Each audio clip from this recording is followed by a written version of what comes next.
नीतीश कुमार पलटी मारने वाले हैं। हो सकता है आपको यह बात सुनने में अजब सा लगे, लेकिन जिस तरह के हालात पिछले कुछ दिनों से बने हुए हैं, बिहार में जितना उथल पुथल सियासी गलियारों में मचा हुआ है, खासकर नीतीश कुमार जो अब बीजेपी से लगातार दूरी बनाते दिखाई दे रहे हैं, बीजेपी के लिए उनके दरवाजे बंद होते दिखाई दे रहे हैं, उसको लेकर इस तरह के दावे आने लगे हैं और लगने लगे हैं कि हाल ही में जेपी नड्डा पटना गए थे, लेकिन नीतीश के दरवाजे नड्डा के लिए नहीं खुले थे। ऐसा पहली बार देखा गया था कि बीजेपी का अध्यक्ष पटना पहुंचा हो और सीएम नीतीश कुमार एनडीए में हो और वह पटना में रहते हुए भी बीजेपी अध्यक्ष से मुलाकात ना करे। पटना में इस बात की चर्चा है कि नीतीश ने नड्डा को मुलाकात का समय ही नहीं दिया था।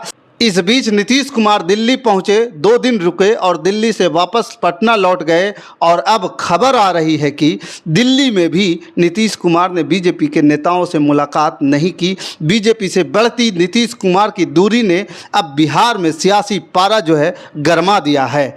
दोस्तों नमस्कार, मैं हूं पवन चंचल और आप देखना शुरू कर चुके हैं जनजोश न्यूज़। अगर आप इसे फेसबुक पे देख रहे हैं तो फॉलो कीजिए और यूट्यूब पे देख रहे हैं तो सब्सक्राइब कीजिए। नीतीश कुमार और बीजेपी के बीच तलखियां जो है बढ़ती हुई दिख रही है, या कहें दूरियां जो है बढ़ चुकी है। खबरें आ रही है कि नीतीश कुमार पलटी मारने वाले हैं। कांग्रेस के नेता महाराष्ट्र के पूर्व सीएम पृथ्वीराज चौहान ने तो यहाँ तक के दावा कर दिया है कि नीतीश कुमार महाराष्ट्र विधानसभा चुनाव तक का इंतजार कर रहे हैं। महाराष्ट्र में जैसे ही बीजेपी का हार होगा वैसे ही एनडीए के कई सरकारें जो है चली जाएगी। बिहार से लेकर के दिल्ली तक बड़ा बदलाव दिखाई देगा। नीतीश कुमार एनडीए को छोड़कर इंडिया गठबंधन में आ जाएंगे। पृथ्वीराज चौहान ने जो कहा वो अब तक दिखाई भी देने लगा है। नीतीश कुमार की जो दूरियां हैं बीजेपी से वो दिन पर दिन जो है बढ़ती जा रही है। चौहान ने जो कहा अब वह बीजेपी के बड़े नेताओं से भी नहीं मिल रहे हैं। छोटे नेताओं को तो छोड़िए, मतलब पहले उन्होंने मंत्रियों को बुलाना बंद किया मीटिंग में और उसके बाद अब उन्होंने बड़े नेताओं से भी मिलना बंद कर दिया। यहां तक कि बीजेपी अध्यक्ष तक से मुलाकात नहीं की। यानी कि हाल ही में जो राजनीतिक घटनाक्रम दिखाई दे रहा है वह साफ संकेत दे रहा है कि नीतीश कुमार के मन में कुछ बड़ा ही चल रहा है। जैसा कि 2022 में दिख रहा था वैसा ही कुछ अब 2024 में दिखने लगा है। 2022 में नीतीश कुमार बीजेपी नेताओं के बुलावे पर भी दिल्ली नहीं जा रहे थे और कुछ दिनों के बाद ही उन्होंने पाला बदल लिया था, एनडीए छोड़ दिया था। वो बात अलग है कि 2024 की शुरुआत में वह फिर एनडीए में लौट आए, लेकिन अब एक बार फिर नीतीश कुमार की बीजेपी नेताओं से दूरी दिखाई देने लगी है। 28 सितंबर को बीजेपी के अध्यक्ष जेपी नड्डा पटना पहुंचे थे। खबरें चलने लगी थी कि नड्डा पटना पहुंचे हैं तो नीतीश से जरूर मुलाकात करेंगे। नीतीश कुमार से उनकी मुलाकात तय भी बताई जा रही थी। मीडिया का जमावड़ा सीएम हाउस पर जुटा हुआ था, लेकिन नड्डा नीतीश से मिलने नहीं पहुंचे। वहीं इससे पहले जब 6 सितंबर को नड्डा पटना आए थे तो सबसे पहले वह नीतीश से ही मिलने गए थे, लेकिन नड्डा के वापस लौटने के बाद से बिहार की राजनीति में बहुत कुछ बदल गया। बीजेपी और जदयू के बीच दूरियां बढ़ती जो है साफ दिखाई देने लगी है। इसी के चलते 28 सितंबर को बीजेपी अध्यक्ष एक बार फिर पटना पहुंचे तो नीतीश कुमार ने इस बार अपने दरवाजे उनके लिए खोले ही नहीं। लेकिन अब संकेत मिल रहे हैं कि नीतीश कुमार बीजेपी के लिए अपने दरवाजे जो हैं हमेशा के लिए बंद करते दिखाई दे रहे हैं। नीतीश कुमार 2 दिन दिल्ली में रहे। बीजेपी के हवाले से दावे किए जा रहे हैं कि जदयू के साथ उनका गठबंधन मजबूत है। नीतीश कुमार दिल्ली आए हैं, यहाँ उनकी पीएम मोदी और अमित शाह के साथ मुलाकात तय माना जा रहा है, लेकिन नीतीश 2 दिन दिल्ली रुककर पटना लौट चुके हैं। दिल्ली में उन्होंने बीजेपी के किसी भी बड़े नेता से मुलाकात नहीं की और दिल्ली में सीएम नीतीश कुमार ने केंद्रीय मंत्री लल्लन सिंह और जदयू के राष्ट्रीय अध्यक्ष कार्यकारी अध्यक्ष संजय झा से मुलाकात की। बीजेपी के किसी बड़े नेता या मंत्री से नीतीश की मुलाकात नहीं हो पाई है। अब चर्चा है कि नीतीश कुमार ने पीएम मोदी से मिलने का वक्त मांगा था, लेकिन उन्हें यह वक्त मिला ही नहीं। नीतीश को पीएम ने वक्त क्यों नहीं दिया, अब इसे लेकर सवाल उठ रहे हैं। कहा जा रहा है कि नीतीश कुमार ने अपनी मांग की सूची पहले बीजेपी नेताओं के जरिए पीएम मोदी तक पहुंचा दी है।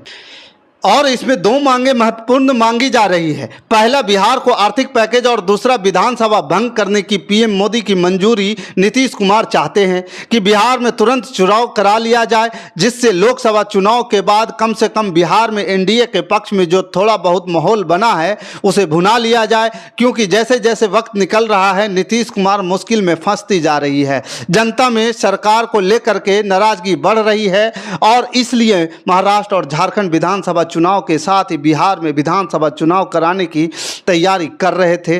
बीजेपी हाईकमान ने अब तक विधानसभा भंग करने की मंजूरी नहीं दी है। वैसे कहा जा रहा है कि नीतीश कुमार अब ज़्यादा समय इंतजार नहीं करने वाले हैं। महाराष्ट्र और झारखंड विधानसभा के नतीजे घोषित होते ही वह बिहार विधानसभा भी भंग कर देंगे, चाहे इसके लिए बीजेपी हाईकमान मंजूरी दे या ना दे। यानी बिहार विधानसभा का चुनाव दिल्ली विधानसभा के साथ फरवरी में होना अब तय माना जा रहा है। लेकिन एक सवाल अब भी बना हुआ है कि अगर बीजेपी ने नीतीश कुमार का साथ नहीं दिया तो जदयू का क्या होगा। वैसे तेजस्वी यादव और प्रशांत किशोर ये दोनों दावा कर रहे हैं कि जदयू अब खत्म होने वाला है। तेजस्वी यादव ने बहुत पहले ही इस तरह का दावा कर दिया था कि इस साल के अंत में सबसे पहले जदयू खत्म हो जाएगा। उन्होंने कहा था कि जल्द ही जदयू का अस्तित्व खत्म हो जाएगा, नीतीश कुमार सीएम नहीं रहेंगे। राजनीति में नीतीश कुमार जो है अपनी पारी खेल चुके हैं। अब उनके हाथ से बिहार की कमान छूट रही है और इसका एहसास जो है आरजेडी और बीजेपी दोनों के अंदर दिख भी रहा है और इसी के चलते बीजेपी और जदयू के बीच दूरियां बढ़ती दिखाई दे रही है। तो दूसरी तरफ जदयू का यह दावा है कि नीतीश कुमार अभी तक चुके नहीं हैं और नीतीश के साथ आए बिना बिहार में कोई भी सरकार बनने वाली है ही नहीं। अभी सूरत हाल जो हैं बिहार में जो दिख रहे हैं उसमें साफ है कि नीतीश कुमार जल्द ही एनडीए छोड़ सकते हैं। बिहार में बीजेपी इसी साल सत्ता से बाहर हो जाएगी और इसका असर दिल्ली तक दिखाई देगा, क्योंकि मोदी सरकार भी अल्पमत में है।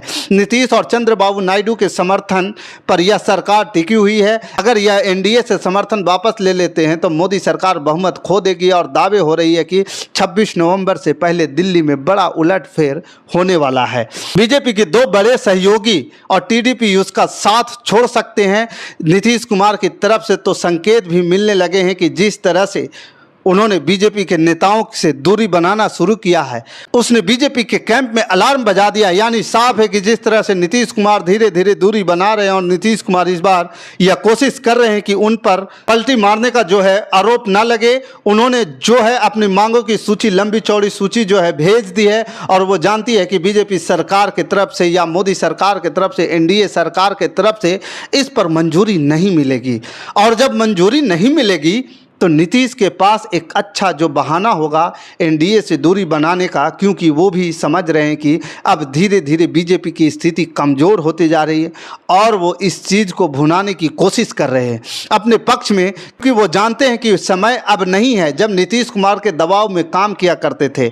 अब दबाव में बीजेपी को होना जरूरी है, क्योंकि अब नीतीश के साथ रखना बीजेपी को मजबूरी बन गया है, जबकि इससे पहले बीजेपी के साथ रहना नीतीश की मजबूरी बना हुआ था। इसलिए नीतीश अब धीरे धीरे अपनी काम पर लग गए हैं, रणनीति बना ली है और वो समय दूर नहीं है। अब कभी भी ऐलान हो सकता है कि नीतीश एक बार फिर से एनडीए का साथ छोड़ चुके हैं और कभी भी ये खबर आ सकती है।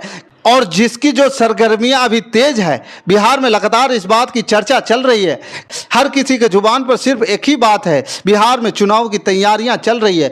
जबकि अगर तरीके से देखा जाए तो बिहार में अभी चुनाव होने में पूरे 1 साल का समय है। लेकिन जिस तरह चाहे वो जेडीयू हो या उपेंद्र कुशवाहा हो, प्रशांत किशोर की पार्टी हो, आरजेडी हो, बीजेपी हो, सभी दल मिलकर के जो है तैयारियों में लगे हुए हैं और उसे देखकर ये माना जा रहा है कि बिहार में जल्द ही चुनाव हो सकता है। बस एक सवाल जो है बड़ा है और वो ये है कि अगर बिहार में जल्दी में चुनाव होंगे तो नीतीश किसके साथ होंगे? बीजेपी के साथ ही रहेंगे या आरजेडी के साथ हाथ मिला लेंगे? क्योंकि इस वक्त जो है नीतीश कुमार पर सभी की निगाहें टिकी हुई है, क्योंकि नीतीश जिस तरह से जो हैं बीजेपी नेताओं से, बीजेपी के मंत्रियों से, यहाँ तक कि बीजेपी अध्यक्ष से जो दूरी बना रहे हैं, उसने यह सवाल बड़ा खड़ा कर दिया है नीतीश कुमार के मन में आखिर चल क्या रहा है।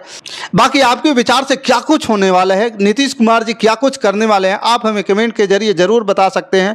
हमारे साथ बने रहने के लिए धन्यवाद। जय हिंद, जय भारत।